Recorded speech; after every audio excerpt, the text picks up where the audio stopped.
the little people. Throughout all cultures in the world, as far as I know, there are stories of little diminutive people.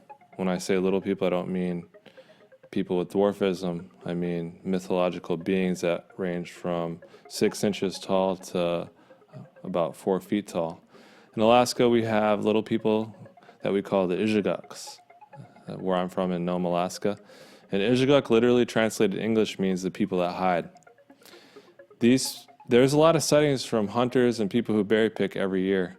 And I hear descriptions that are similar across cultures.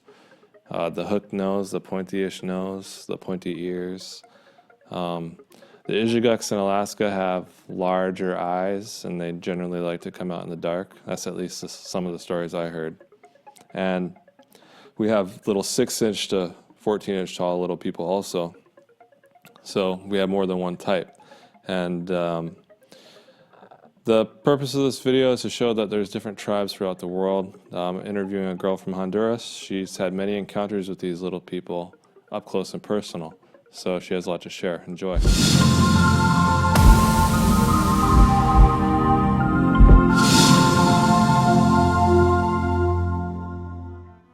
All right, we got Nashwa here. Nashwa, why don't you tell us a little bit about yourself? Hi, K2. I'm very glad to be having this interview with you. I am a professional psychologist. I've been a healer for 5 years. I work with plant medicines, for example, ayahuasca, wachuma, yopo, and other kind of medicines. I'm also a Vision Quest visionary, and I have worked with several tribes here in Honduras, learning some medicines that are from this region. I am also a Reiki master and yoga instructor, and I'm trying to introduce these alternative medicines in this country. So you're really into the spiritual side of things. Of course. And you've had a lot of experience with like shamanism, or what do you guys call it in Honduras? And Honduras in Spanish, we call this curanderismo. Escondrizo? Curanderismo. Curanderismo. Curanderismo. All right. Yes. That's cool. What does that mean in Spanish, translated? It means shamanism or healing. Healing. The translation will be healing work. And that will be the equivalent translation. So, with your shaman background, you've heard of a lot of strange things like I'm sure you heard of the little people like the gnomes or the little people, and you've heard of people who could shapeshift and other forms of magic, right? Of course, yes. Here in Honduras, we have a lot of Mayan culture.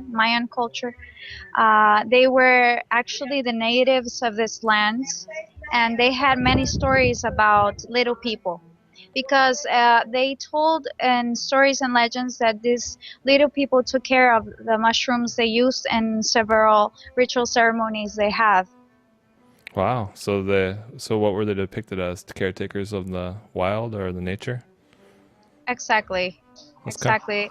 They will call them earthlings, little people, and they talked a lot about them because they said that when kids got lost in the woods or kept wandering somewhere, these little people helped them to get back home. And you've had personal experiences with these little people. What do you like to call them? I like to call them duendes in Spanish. That's the name, duendes. All right. Or dwarfs in translation, in English translation. Yeah, I've actually heard of duendes. I've heard of the different names from around the world. Could you share your first experiences that you've ever had with them and describe how you felt when you saw it? Okay, the first experiences I had with them was when I was 8 years old. I lived in a certain area of Tegucigalpa. Tegucigalpa is the capital of Honduras, and there's an area that's very it has steep mountains and a lot of forests, rainforest mostly. So I used to go into the forest to collect quartz and just wander around. So I remember one day I left like maybe at noon time, very late, and I went looking for quartz through the river, and I got lost. I lost track of the way I came through. So I sat down by a tree crying because I couldn't find my way back. Out of the nowhere, I maybe some 2-3 meters from me, I see this little thing moving from behind a tree with a red with purple hat, like a pointy hat. And he started like coming out from the tree and trying to come near me, but he was like scared. And out of nowhere, he pops out from my left side, and he was trying to tell me that he wanted to help me because he couldn't speak the language I spoke. So how did So he it try was, to tell you? What exactly did he do to try to tell you? he was like pulling my pants and showing me a path with his finger. Wow. And how And tall was he about, just for reference? Like to your um, knee, like was he up to your knee or shorter? a little bit up to my knee, maybe like my hand big, a little bit more, something like that. So like Very tiny. so like 6 inches or maybe 1 foot in metric. How many centimeters is that Yeah, for you? About. maybe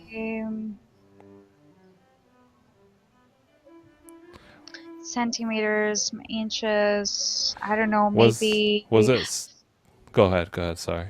like maybe like 30 inches, 40 inches, something like that.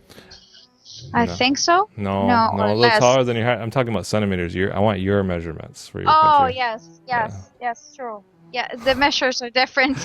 Yeah. No, yes. So So was it built stocky or was it really slender? And what did his face look like? he was slender. He had like a pointy face and dark eyes. Big eyes or Yes, small? small eyes. Little beady Small eyes, like eyes. pure black? Yes, Interesting. yes, And then how about yes. his nose? Did his nose look like the classical, like the gnomes? They show the the bulbous nose with the rosy cheeks and the beard. No, he had a pointy nose. Actually, a long pointy nose. Oh yeah? Very long. Yeah, That yeah. matches the stories that I hear here, but the thing I wonder about them is why so many cultures talk about them wearing pointy hats. Do you think they have a pointy head or is it just the hat? It's just a hat. Okay. And did it have, Yeah, what color hair did it have? The first one you saw?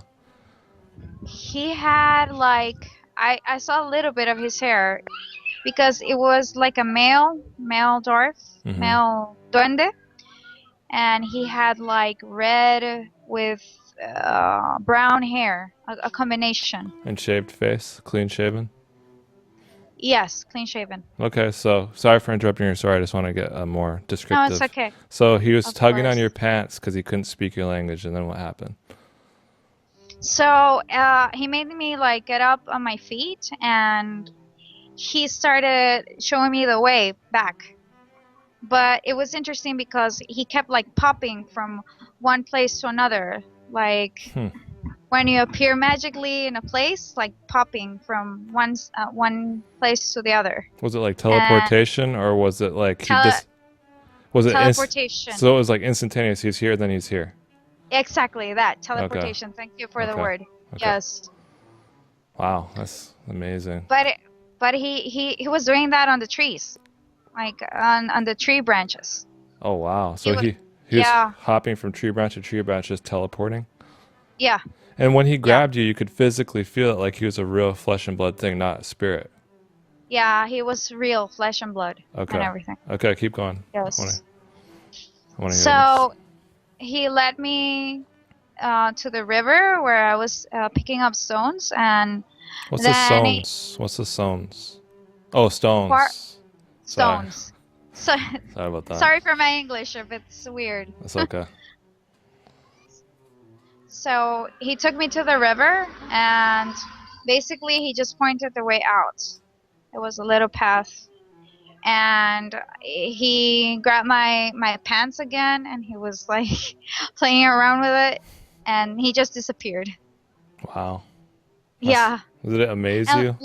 later on, yeah, it was amazing. I was 8, 9 years old.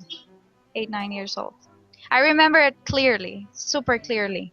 Later on, he came to visit sometimes, and then he peeked through my window. And Or he used to hide my socks. I don't know why, but I just knew he used to hide my socks. Because once I caught him under the bed with one of my socks, and I was actually looking for that sock like for 3 days. so did you ever feel any fear from him, or did you feel really safe around him? I felt safe. Actually, at first I was scared when I saw this little thing close to my leg, because I had no idea what it was or what it wanted. But I just felt I had to trust, and Yeah, that's a good actually call. he helped me. That's a good Yeah, call, because one of the things I worry about is if these things are like sentient flesh and blood creatures like us, but we just don't understand them. yes, The prejudice I would have for them not being human, the fear, like knee jerk reaction, like being scared of it or throwing rocks at it or shooting at it, even when it's of course. harmless. So it's nice to see somebody not freaking out about it. That was loud. All right, Sorry. it's all good. So that wasn't your first experiences with duende. No, no. I have seen them in the woods sometimes peeking out from the trees, because I have noticed that once you see them, they actually appear sometimes if they grow into liking you. If they grow into liking you, they appear. Yeah, they appear. So, what do you have any other memorable experiences with good interactions with them, like with talking to them or anything? Well, from that age until I was, let's see, 19 years old, when I started to practice magic, Celtic magic.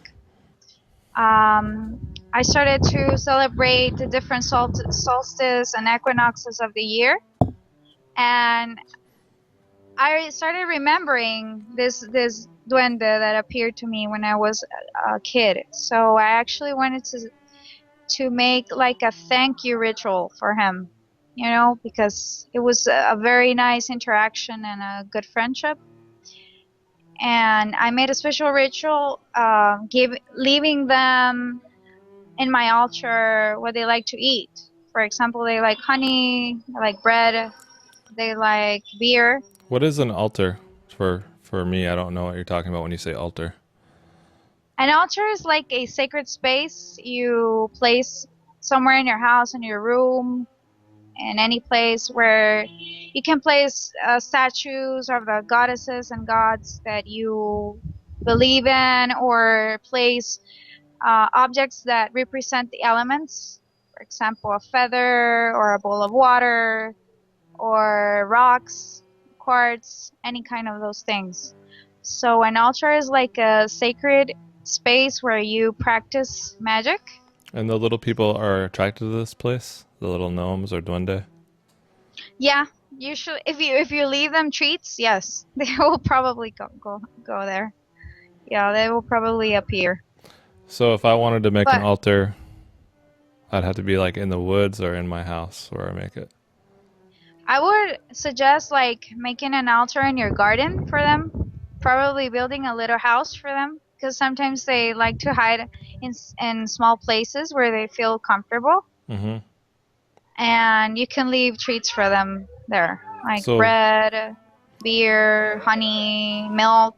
all right, I'll They try like that. they like I'm those planning a kind of stuff. trip, so I'm planning to go to a place where the natives call them the Pugwudgie here. And I'm just planning to go on a trip to check it out, travel down to this lower 48 and check out the little people. But I hear these ones are like 3 foot tall, so it's like Yes, 90 centimeters as opposed to however tall yours are. Big difference. of course. So what happened when you brought stuff for them in this altar? So I placed this food in the altar, and then I left it in my garden. And gradually, I started doing this every once in a week, 2 weeks, and all of a sudden, 4 weeks after I started doing that, one of them appeared in my altar. I left my window open that's close to my altar, and he was peeking from behind one of the statues I have in the altar. And Wow. he was trying to get hold of the bread I left there. And But he was was like, Go but ahead. he was a little bit more smaller. He looked like a child dwarf, a child one. So he looked younger? Younger, yes, and smaller. Okay. And did he have the same hook nose? Hook nose, the same kind of eyes, different hair. What about Dip. ears? Actually, I haven't had a chance to see their ears because when I have seen them, the hat is covering their ears. Okay. So Okay. So you've met with them in the altar. Have you been able to establish a friendship with these little things?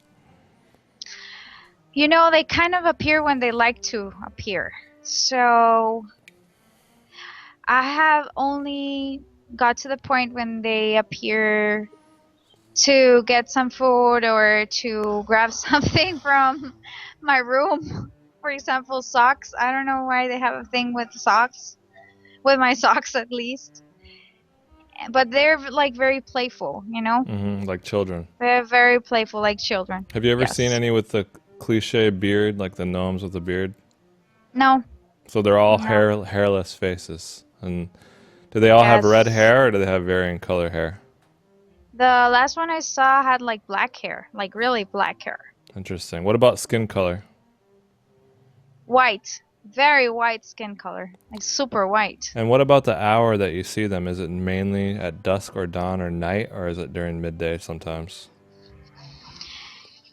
Noontime and also late hours at night. Okay, because in Late hours at night. a lot of the stories I hear, they prefer to be out during the dusk or nighttime. Exactly. Yes. They don't like to be seen. hmm They hide a lot and they're very playful and they teleport a lot. What's the And reason that they don't want to be seen? Do you know? well, in many ceremonies I have had with mushrooms, with psilocybin cubensis is a type of mushroom, because they're very linked. These beings are very linked with this kind of medicines for some reason that I am investigating why. I have seen in my visions that um, they like to hide from people because some people that work with black magic have actually caught them and killed them and used their blood for rituals Damn, that's messed up. because they're very powerful. They can teleport. They're very quick, and I know they have other abilities, but I haven't been able to investigate which abilities they have besides teleporting. Wow, that's really weird that they can teleport. I think the nature, the abilities they have, like shamanic abilities, makes people think they're not even really physical beings. They're more like spirits, you know? Yeah, But they're actually physical. they're physical beings, but they have strong spiritual powers. Hmm. They're flesh and blood and everything. Off camera, you were telling me a story about how you had to protect little people at one point in your life. Do you mind telling me a little bit about that? Of course, ever since I started working with magic and OBE and astral exercises and with lucid dreaming, I have been getting some information in my dreams. For example, once I was dreaming that this really bad person had a fairy caught in a cage, and he was actually chopping off her wings. So I have got this information in my dreams to raise prayers for them, you know, and send some sorry for It's all talking to good. yeah, and send some positive energy to them, and also conjure protection spells for them to protect them. And they've came in your house when you're trying to protect them? Yes, once, maybe 3 years ago, there was a Go ahead. little fairy that I saw in my garden. She was heavily wounded from one of her wings, Mm-hmm. and I took her in my room and I helped as I could, giving her milk, honey. What do you mean by fairy? To Was it different? Yeah, they're different. They're winged, and they're very small, super small, like insect-like small. Was it like a woman or? They have like a feminine figure, very feminine. What do they look like? Can you describe it from the eyes, nose, ears, and build? Okay, they're very skinny. They have long eyes, like Eyelashes? probably no eyes, very long ones. Are they diagonal? Long eyes, yeah, diagonal eyes. Okay. Long hair. They also have this huge wings, small body, and they glow a lot. Weird. They glow a lot, like yeah, like little lights. So you Actually, a lot of if you can't see well, probably if you see them in the forest, you couldn't distinguish between those and a how moth? do you call it? Butterfly? Yes, not a butterfly. There's A another moth? insect that glows in the Oh, dark. firefly. Fireflies, yes. Okay. Wow, they're so show with your fingers how the size of their body is about. Like this. So that's a pretty large insect if it was an insect. Yeah. Whereas And some insects are big here. so you actually seen a injured, bleeding, little tiny feminine winged creature. Yes. And what kind of wings did it have? Insect-like wings or bird or what?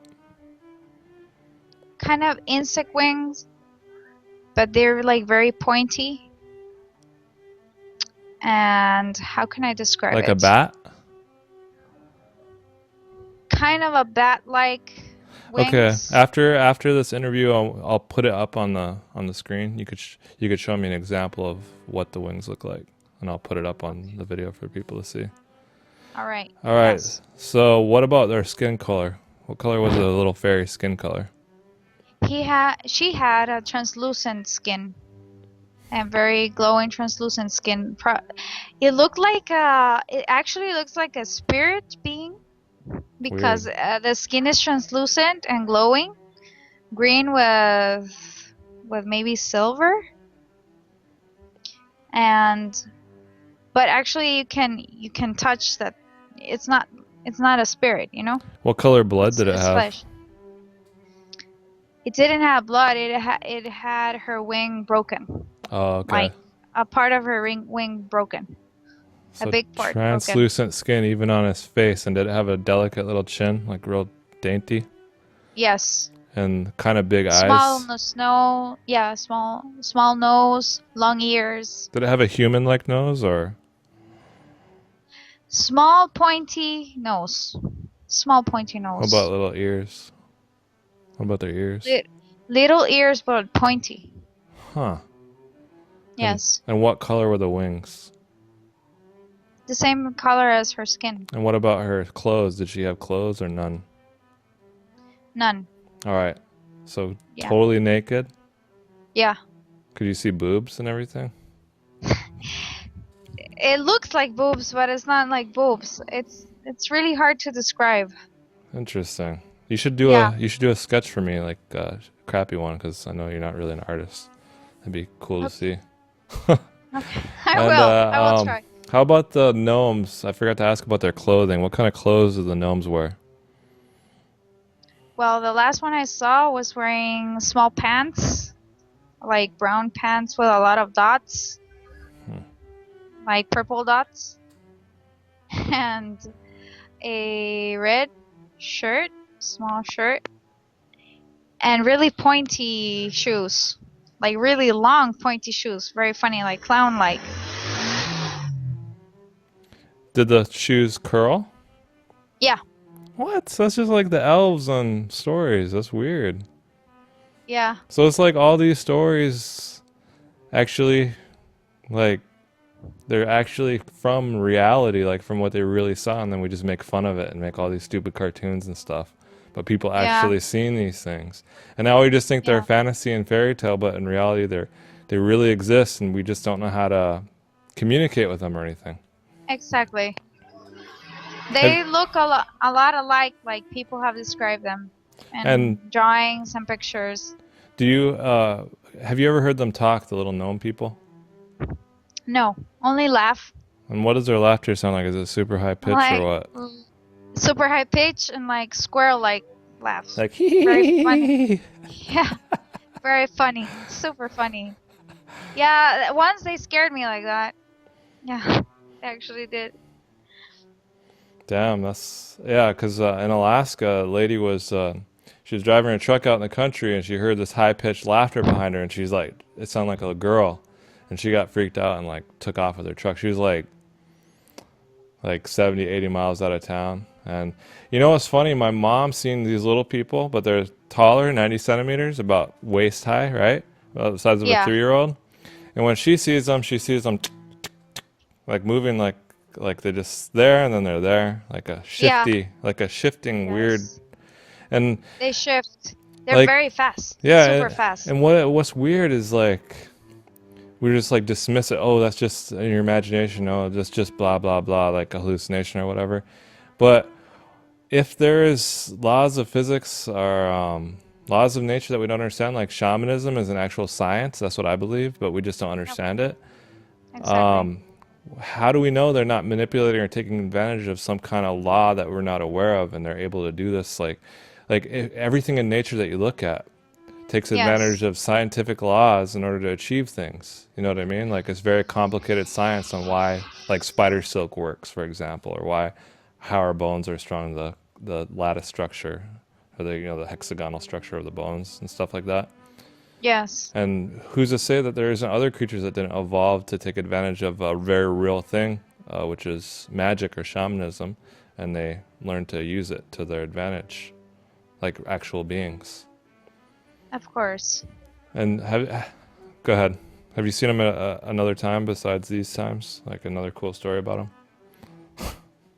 And the last time, but I actually didn't see them. I was traveling to Colombia, and I went there for a Sundance.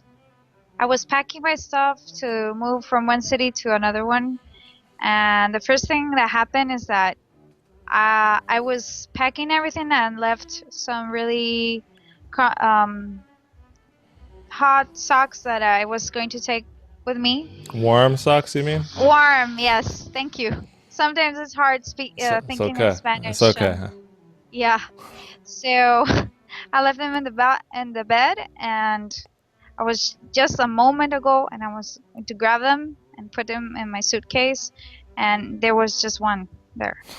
Damn, they're annoying. And actually, I just turned around like that, and they were not. The other one was not there. Like just one moment to the other, and I looked for it everywhere in the place I was staying, and I never found it.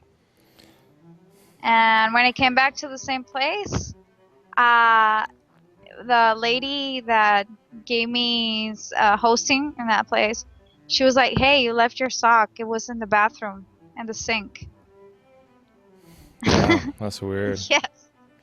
Yes. They're little tricksters. That's what it says in the Eskimo stories too. They're little tricksters. They like to play jokes on people. They do, yeah. And also in that trip, I carried with me a bag of stones. They're protection stones I use in ceremonies. And one of them, of the most important, they took it out of my bag and I couldn't find it. They must have wanted it. And it, yes. And it turned out to be in the house of a lady I visited 1 week before I moved, and it was on the table there, and I never took it out of the bag. I always had the bag with me. Damn. I can't believe you've seen them that close. And for some reason, you told me earlier that you're able to summon them, the Yeah. little people. Can you tell me a little bit about that? Okay, so basically, it's good to do it when it's the sunset. You prepare the space where you're gonna summon them, like a really nice space. You cleanse it with sage or palo santo or copal. Those are plants that help cleanse spaces. And basically you prepare a meal for them, and call them out, sing some of songs that are related to them that I could later give you. All right. Some kind of the lyrics and everything. And later on you just leave the food in the garden, in a spot where they recently visit you there. And they'll come out and you can talk to them? Yes, sometimes they're willing to try to talk, or sometimes they just appear and disappear. So they're tricky. They're very tricky, They come out when they want to. I wonder how people would manage to catch something like that can just teleport wherever it wants. Yes. Sounds like if you're friends with them, I'd ask you to try to communicate with them and see if they'd. I mean, I don't even know if all the gifts in the world would make them want to show themselves to you. The funny thing is that they like to come out when the time of Ostara comes. That's Easter time. Yes. That's weird. Why? I don't know, just weird. Like, why then? It's a magical time. Easter is a very magical time. It was a pagan holiday before it became Christianized, wasn't it? Yes, it is. What was the meaning behind that? The Easter, before Christianity? Easter, the celebration of Easter is the celebration of fertility, the celebration of spring, when Earth has everything blooming. Everything is blooming. There's a lot of fruits, a lot of flowers. Everything is really green. Since these are spirits and beings that they love to be in the forest, that's their favorite time. Oh, that makes sense. So when the most green's coming out, they love spring, like when everything's in bloom. Yeah, there's a lot of depends on the region, but there's certain regions that they have really sweet fruits, and they love sweet fruits. They love sweets. Interesting. Cool. Yeah. And do you have any more stories of the gnomes that you'd like to share? No, that's basically the things that have happened with me and the gnomes. Do you think if I went out and you took me out to a place where they appear, I'd be able to actually see them? Or does it take a special person with ability to be able to see them? I think that if you believe in them and they see you have a pure intention, they will probably come out. You just have to try. Yes. Interesting. Sometimes it takes time, but yeah, it's a process. I think it's a process. Because, for example, the relationship I've had with them is that they appear when they want to. Can't control them. No, they just appear. I want to make friends with them. I want to learn their history and stuff. That's what I really want. And I've had dreams of these little people. One time I had a dream that I was there's these tunnels that went way down underground, and they had this statue underground. There's these little, just like you described, little hook nose, little pale skinned people. Yes. And they were skinny. I don't remember if they were wearing hats or not, but they're skinny. In my dream, they're real skinny, kind of like Keebler Elf, kind of like Rice Krispies, kind of like real skinny little things. And they had this statue that they worshipped in some kind of queen or something, and it was underground, and I was really confused. I was like, where the hell am I? And then after I woke up, I was wondering if I was actually seeing something that, like a vision, because I have a lot of visions and stuff. Yeah, of But I'm course. not sure. I mean, it's not a very reliable source of information. You know, I think that if you have had those dreams, they're probably wanting to appear to you. But maybe you should come around these regions where the climate is different because it's warmer. So have And you actually seen them and you had them touch you with their little tiny hands? yeah, You know what I don't get? How could they be smart with little brains like that, like little tiny heads like that?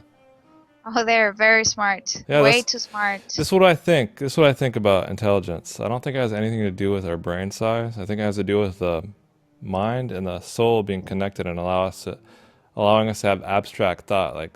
And for example, when you look at a mountain, you can imagine what's beyond it. And I think that's a soul, a spiritual thing, not a physical brain thing. You know what I mean? Exactly. So the reason why there could be an intelligent small being, even though it has small processing power compared to our huge brains, compared in relative to them, they could still be intelligent and be small, regardless of having a small brain. That's what I think, anyway. I was thinking The about thing, the possibility, the, like, go ahead. the thing is that they're very connected with Earth because since they're so small, it's easier for them to have that connection with other things that we are not connected to. They actually have more connection with nature, so The little it's a people, different. the Homo floresiensis, they found 8 skeletons in Malaysia of little 90 centimeter little people. And I showed you image of the Atacama desert mummy, the little tiny size of glasses, little tiny mummy with a kind of a big head, real skinny body. And Yeah, it just made me think of the brain size and intelligence. Like they find tools with these people. Like they had to be intelligent like us, but I just wonder why they're so hidden and why we don't know anything about them. It's just a mystery. But I'd love to yeah. meet with them and try to make friends with them. That's like a lifelong goal of mine. I think you can mate with them easily. I'm sure of that. I'm gonna try You what you just said. I'm gonna set up a yes, food for them. set up food for them and a stara. What's a stara? Oh, but you're in Alaska, right? What's a So stara? Ostara is a celebration for the spring equinox. Okay. The spring equinox, yeah, that's a very important shifting moment. The equinoxes and the solstice. Most of all spiritual beings like this, they connect with all these changes of seasons Hmm. and times. Makes me think that the reason why the Mayans built like pyramids or whatever in association with the seasons and the stars, like the solar, Yeah, it actually has a real reason. And maybe it validates astrology a little more, makes it have more meaning than people think it does. You know what I mean? There's yeah. some kind of power to this thing. I'm gonna have to think about this. So you gave me a lot to think about. I appreciate it. Good, And good. so thanks for appearing on the show and explaining your story to me. That was really interesting. Thank you for giving me the opportunity. It's really nice to participate.